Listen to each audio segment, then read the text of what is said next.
नमस्कार मंडळी, स्वागत आहे तुमचं पुन्हा एकदा आपल्या यूट्यूब चॅनलवर। तर आज आपल्यासाठी हा स्पेशल व्लॉग असणार आहे खूप दिवसांनी।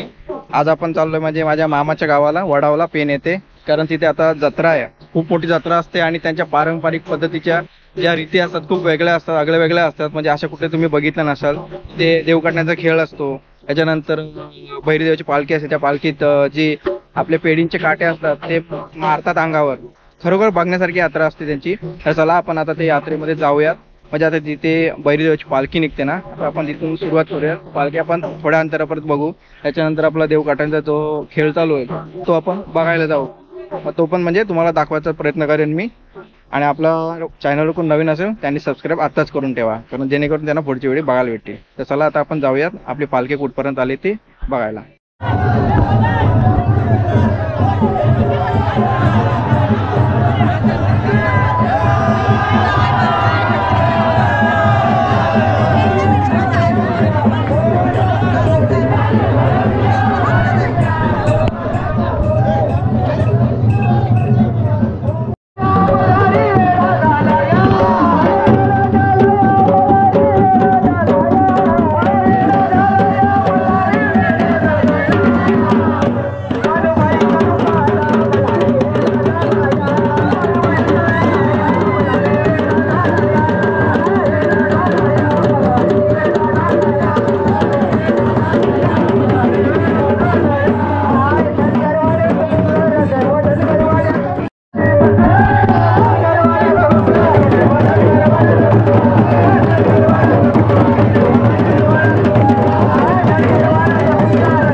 हे आपल्या वडाव गावचे ग्रामस्थ आहेत.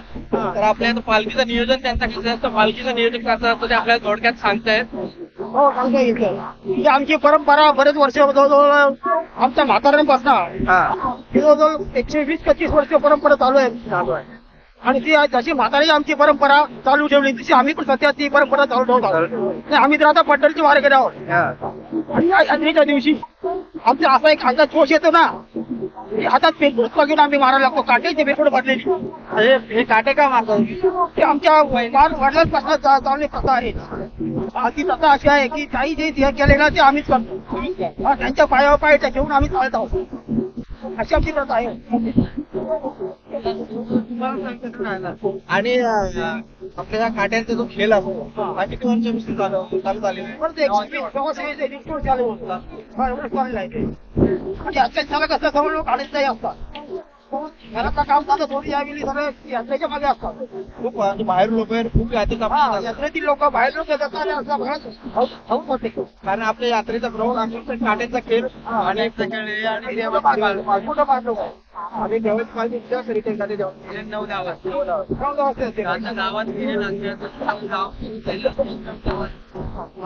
परंपरा चालू आहे. देवळात फेरफारी मारण्याचा कार्यक्रम चालू आहे. अरे काय आता सध्या काय झालं जगामध्ये नाही भरोसा द्या आता. बरोबर जाईल येईल गाल्याने घेऊन जाईल. बरोबर म्हणजे इथे तर वाय कुंडाला काहीच नाही तुम्हाला. तुमच्या सगळे बहुत मजा करा. बहुत मजा करा. दुसऱ्याला करून द्या, जगू द्या आणि स्वतः तुम्ही पण जागा. हेच आमचं वाक्य आहे. आता तुम्ही काटे मारता, तुम्हाला त्रास नाही होत? काहीच नाही. फक्त एक झोप येत नाही. पण आम्ही क्लिअर कामादार तयार होतो. असं काहीच नाही. धन्यवाद आम्हाला माहिती. तर मित्रांनो आता थोड्याच वेळात आपल्या बैलदेवाची पालखी राधाकृष्णाच्या मंदिरात येते आणि आपल्या काट्यांचा खेळ चालू होतो. आता काहीच क्षण उरलेत. एक अर्ध्या तासामध्ये काट्यांचा खेळ चालू होईल. आणि आता जी काट्या म्हणजे बांबूच्या काट्याच मोठ्या म्हणजे कसे आता आपली एक खालची आळी वरची आळी अशा यांच्या गावामध्ये आळे आहेत. त्या आळ्याची प्रत्येकाची काठी असते. जी काठी जिंकेल म्हणजे उभी राहताना मोडली नाही पाहिजे काठी. ज्याची मोडेल तो हारला. पण 2 चान्स असतात. म्हणजे ती काठी बांधलेली परत उतरवून मोडलेली काठी परत ती जोडायची आणि बांधून परत उभी करायची. तर असे हा खेळ असतो. हा 4 आल्यांचं माझ्या माहितीत 4 आल्यांचे 4 काटे असतात. तर तो काट्या उभारण्याचा खेळ चालू असतो. आता एक मामाच्या आळीची काठीची जी बांधणी आहे, जोडणीचं काम चालू आहे. तर आता ते आपण बघूया. चला.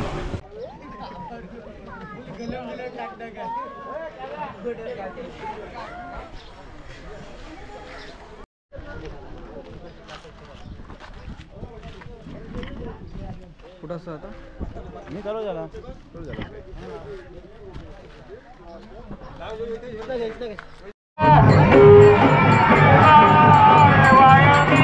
तुमचा उत्सव मांडीला आनंद मांडीला तुमचा उत्सव मांडीला आनंद मांडीला तुमचा उत्सव मांडीला आनंद मांडीला तुमचा उत्सव मांडीला तुमच्या उत्सवाच्या वेळेला आनंदाच्या वेळेला तुमच्या उत्सवाच्या वेळेला आनंदाच्या वेळेला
आपला जो ब्लॉग आहे मामाकडचा जत्रेचा तो पूर्ण झालेला आहे. आणि तुम्हाला ज्या पाठी आपल्या काट्या दिसतात ना, ती लालवाली काठी आहे ती मामाची पहिल्या नंबरची आली आणि दुसरी जी ग्रीनवाली दिसते ती 2 नंबरला आलेली आहे. त्याच्यामुळे मामाच्या आलीचा पहिला नंबर आलेला आहे आजच्या काट्यांचा जो खेळ होता त्याच्यामधला. तर आपल्याला हा ब्लॉग कसा वाटला हे नक्की मला कमेंटमध्ये सांगा. भेटू पुढच्या ब्लॉगमध्ये. तोपर्यंत बाय बाय.